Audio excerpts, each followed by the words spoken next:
Mario Kart World is about to go bankrupt. No, not the game, although if they keep trying to sell it for a ridiculous $80, then maybe. I'm talking about the world of Mario Kart World, because as it turns out, this little go-karting extravaganza is creating a massive bubble for the Mushroom Kingdom, and one small pop will send the whole world economy into freefall.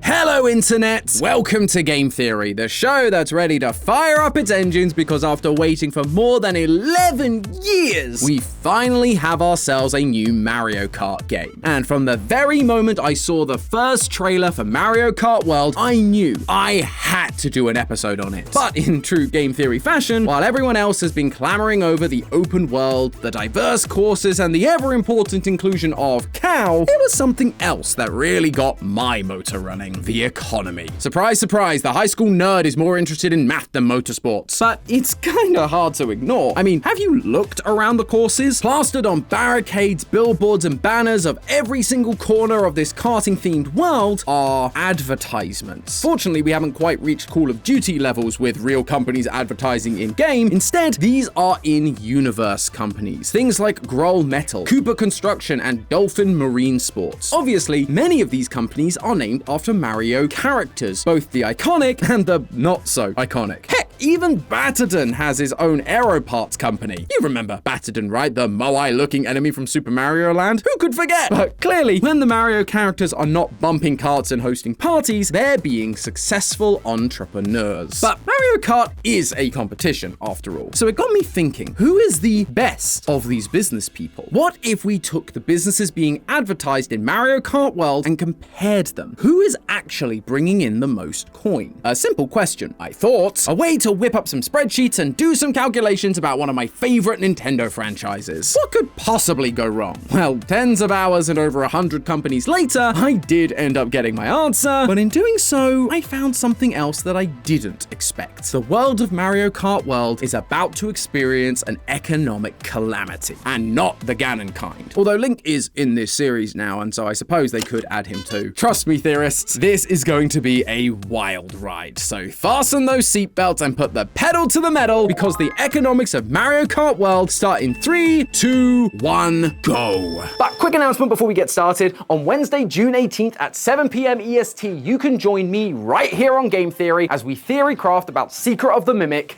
live. I'll have just finished my playthrough with Ash over on GT Live, which will be linked in the description, and so it'll be time to lock in and, with your help, figure out what our future theories are going to be. Remember, that's Wednesday, June 18th at 7 p.m. EST. Make sure you're subscribed so you don't miss it, but now, back to the video. I started by gathering a list of every single company that advertises itself somewhere in the wide world of Mario Kart World. That meant playing a lot of Mario Kart and losing a lot of Mario Kart because, go figure, the other racers didn't want to stop and wait for the guy staring at signs. But I noted down every one I could see, and it turns out there's a lot more than I bargained for. This game has 130 companies advertised throughout the various tracks. Some of them are pretty generic, like fried chicken, too much flavor, which is the most Santy sounding business I have ever heard. Or they're branded around Mario items. And while companies like Banana Natural Oil are no doubt important to the economy in this universe, it's not going to help us figure out which character is winning the battle of the businesses. Donkey Kong may have a lot of them, but he doesn't have a monopoly on bananas. Although, even excluding those, we still end up having a list that's 118 companies long. But this is where we really begin to start heading down the Monty Mole hole. We may have all the names of the businesses owned by our colorful cast of characters, but we still have no idea how much they actually make. And since Shigeru Miyamoto did not respond to my request for the Q4 earnings reports for all of these companies, I guess I'm gonna have to get creative here. You see, these may be fictional businesses, but the products they're promoting do reflect products and services that we see in the real world. So we just need to find equivalent companies in the real world and use that company's financials in place of the Mario version. Specifically, let's take a look at the companies company's annual revenue, the amount they make before taxes and expenses. Also, unless it's clear that this fictional company is really small, it's probably best that we assume the equivalent companies are the largest in the world. Yoshi's Hamburgers being equivalent to something like McDonald's with a bunch of global locations. You know, because this is Mario Kart World, after all. You not only have to be big enough to advertise, but also have a global audience. No point advertising your local pizza joint to a bunch of people in a foreign land. Plus, if multiple companies all occupy the same industry, like the not one, not two, but 3 different courier companies that exist in the Mario Kart world, rather than arbitrarily trying to assign each one to a specific company as if one is better than the other, which is data we just don't have, we can just average a couple of the real-world industry leaders and assign the same value to all of the Mario corporations. So, with all the rules out of the way, let's finally find out which of our favorite characters is the true wolf of Waluigi Street.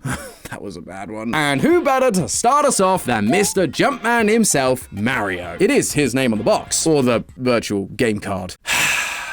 Anyway, I thought that would make figuring out his financial status the easiest, but Mario actually has some pretty diverse business dealings. Just look at this ad here.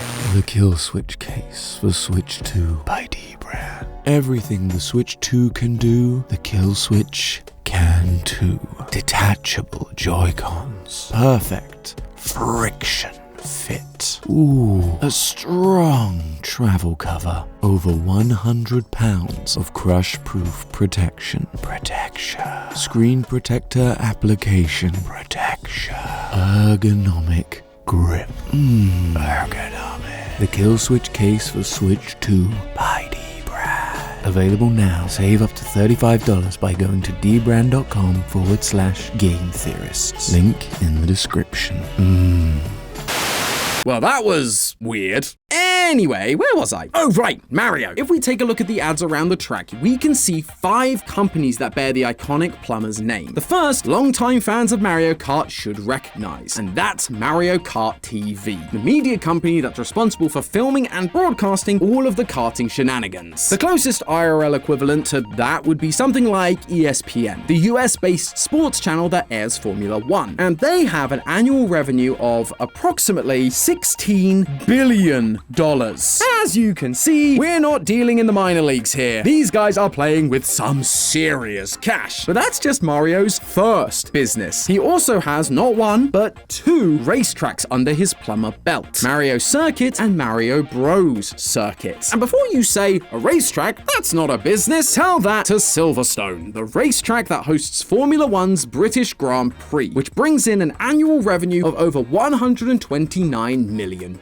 And speaking of the Mario Bros, there is an official Mario Bros company in-game as well. It's not particularly clear what exactly this business does, but considering that the logo looks just like the original video game, back when our boys were just humble plumbers clearing out pipes, I think it's safe to assume that just like in the Mario movie, this is their plumbing business. But given that they're so busy these days saving princesses, going go-karting, and hosting parties that are totally not rigged, they'll likely have had to grow the business so that they can continue serving the international market that desperately wants to have their pipes cleaned by the famous brothers. Stop it. Now, the biggest plumbing business in the world is a company called Roto-Rooter, and their 2024 reports tell us that they have an annual income of $700 million. Of course, Mario is probably going to have to split the Mario Bros circuit and business with Luigi, but right off the bat, Mario's portfolio is already looking strong, with $16.5 billion in annual revenue. But Mario Jumpman Mario has one more trick up his scarlet sleeves: Mario Motors. Because there are 4 other motoring businesses in the Mario Kart world, we can just take the top 5 motoring companies in the world, Volkswagen, Toyota, General Motors, Ford, and Mercedes, and average their annual revenue out to a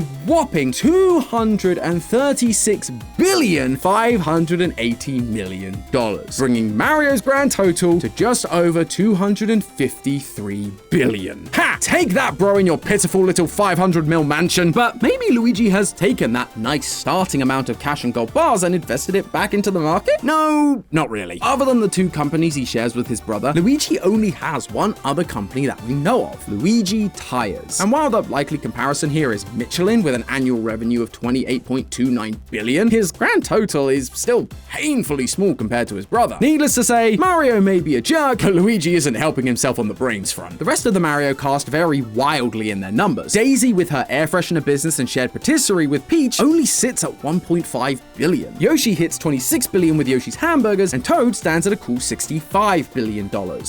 Of course, much like in the real world, not all of these businesses are on the up and up. Case in point, the meme lord that is Waluigi. While Waluigi's vintage clothing business appears legitimate and snazzy if I do say so myself, his other business is less so. Waluigi Tires appears to just be taking Luigi tires and slapping a big old wah on the front of the name. Hilarious, but definitely illegal. Sorry Wa, I love your memes, but I love math more and I can't accept thievery. DK also falls a little short, only making 13 billion a year with his various tracks and rocket booster businesses. I guess being a spacefaring multi-billionaire doesn't do much for you in the Mario world, although that's probably for the best. On the flip side, Peach, Bowser, and Rosalina are also in the car business, and thanks to Peach's movie career, resorts, stadiums, patisserie, Bowser's castle track, and Rosalina's bus tours, they all just barely miss out on being part of the quarter trilly club behind our boy Mario. However, you may be shocked to learn that actually none of these characters are sitting atop the entrepreneurial podium. Yep, even Mario with his 253 billion doesn't even scratch third place. So who does? Well, second and third actually came as a bit of a surprise because they aren't part of our more famous group. These two obscure characters only have one business each, but those companies, to use a car metaphor, are lapping the field. The number 3 overall business person and number 3 overall company is everyone's favorite money bag, literally Coin Coffer. Coin Coffer Bank is seemingly the only bank in the Mario Kart world, and so it's only right to compare it to our own international financial giant, JP Morgan Chase, whose annual revenue is $278.9 billion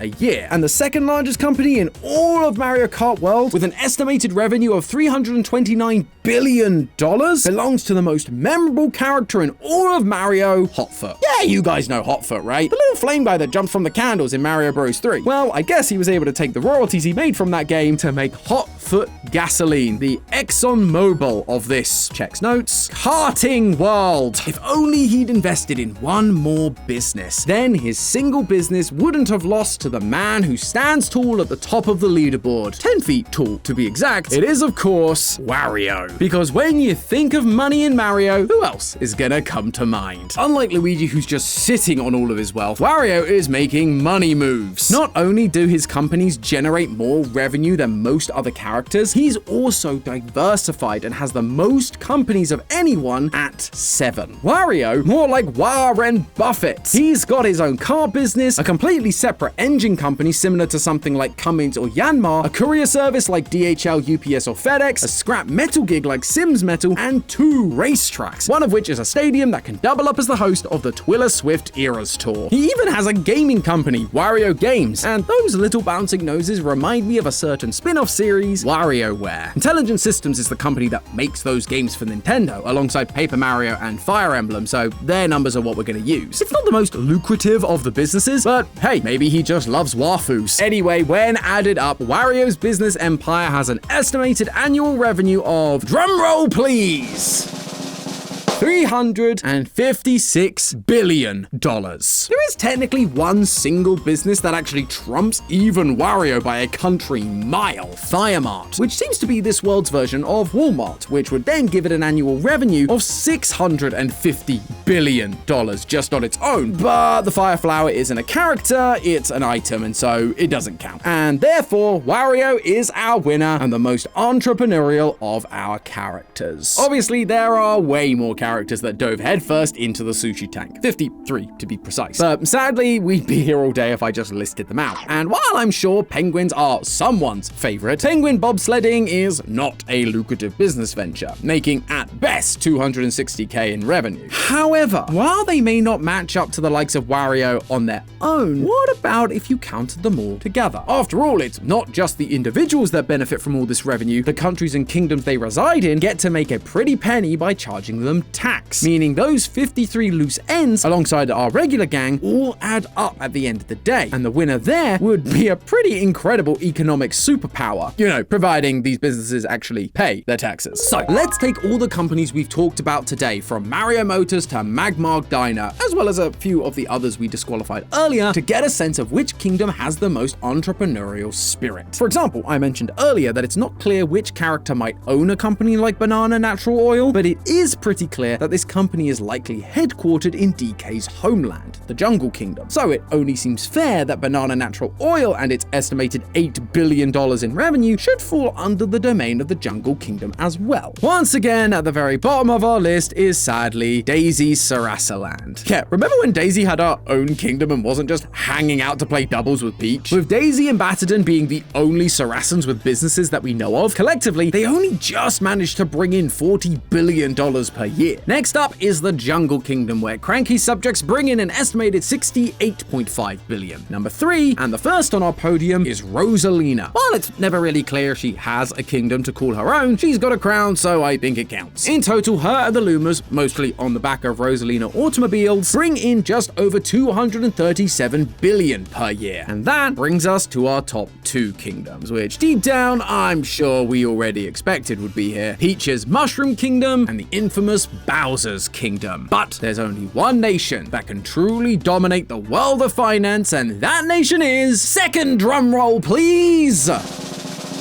the Mushroom Kingdom. Alright, I know that may not feel like that big of a shock, but it is when you realize that the Mushroom Kingdom's nearly $2.1 trillion comes from just 13 entrepreneurs compared to Bowser's 33. Although it's really the item-branded shops like 1UPs, Mushrooms, and Superstars that do the heavy lifting. Without those, the Mushroom Kingdom was sitting at just $600 billion, just a third of Bowser's $1.8 trillion. Maybe that's the real reason Bowser keeps invading. It's not that he wants to marry Peach or that he's fed up of losing to Mario, he's fed up of losing the economic game. However, he might want to rethink that little strategy, because clearly he hasn't seen the writing on the wall. The shadow looming over all the companies of the Mario Kart world. You see, this whole theory started because of the sheer number of ads plastered around the world. And ads, they cost money. And these ads cost serious money. Formula 1 is one of the biggest motorsports in the world. Like Mario Kart World, F1 bounces around the globe putting on races for a global audience. And along the track, on billboards and on the cars, you'll see ads just like we see in Mario Kart World. According to one estimate, those ads for billboards and barriers can cost companies $1 to $5 million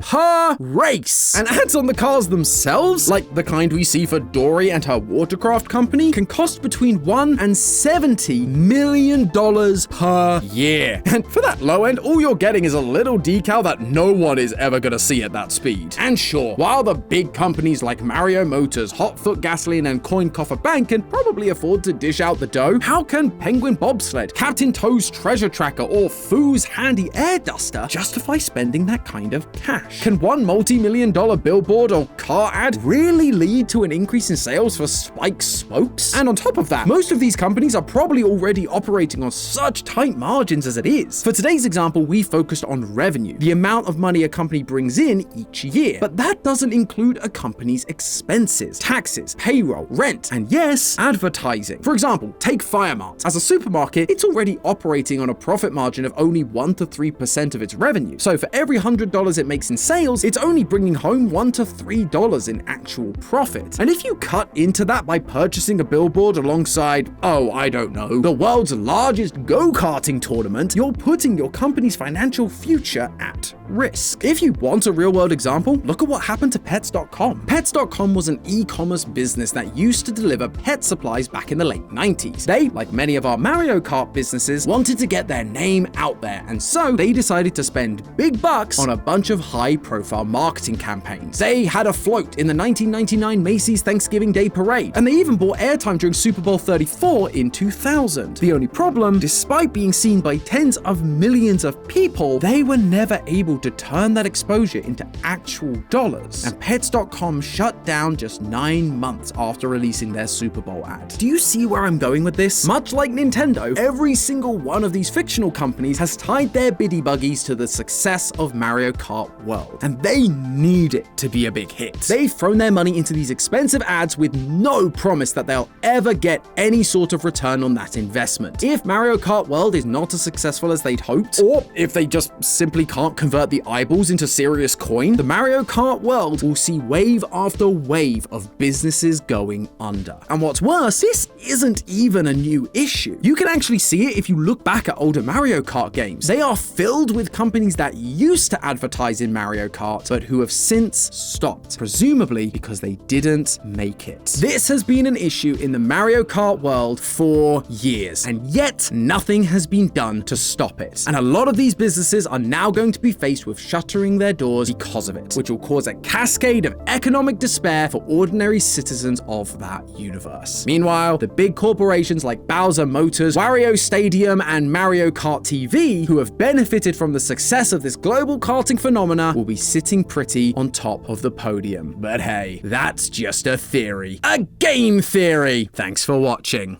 World premiere on Game Theory. The bolts in Ratchet & Clank are worthless.